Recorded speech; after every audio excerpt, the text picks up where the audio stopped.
Hi friends, இன்னைக்கு short and கரெக்டா ஒரு விஷயத்தை தெரிஞ்சுக்க போறோம். மனம் திரும்புதல் அப்படின்னு சொல்லும் போது முற்றிலும் மனம் திருந்தியவர்கள் அப்படின்னு பொருள்படாது. அதாவது தேவனுக்கு விரோதமா போய்கிட்டு இருந்த என் மனசு ஒரு நாள் தேவனுக்கு நேரா திரும்புது. மனசு தேவனுக்கு நேரா திரும்பிடுச்சு அப்படின்றதுனாலயே நான் என்னுடைய எல்லா பழைய கெட்ட சுபாவத்தில இருந்தும் முற்றிலும் விடுதலை ஆயிட்டேன் அப்படின்ற அர்த்தம் கிடையாது. இன்னும் சுருங்க சொல்லணும் அப்படின்னா, ரட்சிக்கப்பட்டவன் இனிமேல் பாவத்துல விழவே மாட்டான் அப்படின்னு நம்ம எடுத்துக்க முடியாது.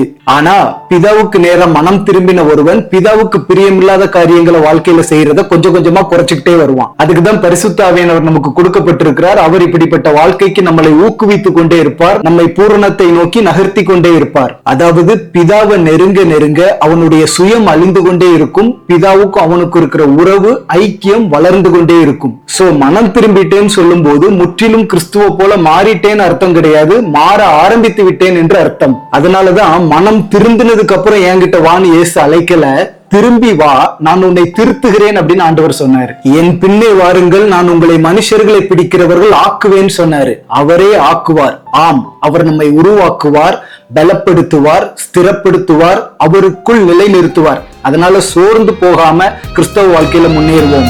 ஆமேன். நான் வாழும் இடங்களில் அழைப்பை மறவாமல் வெளிச்சம் கொடுத்திட விரும்புகிறேன். நற்செயல் செய்வதில் சோர்ந்து போகாமல் உம்மை போல் வாழ்ந்திட விரும்புகிறேன். அன்பு, சந்தோஷம், சாந்தம், சமாதானம் ஆவியின் கனி தர விரும்புகிறேன். கடைசி வரை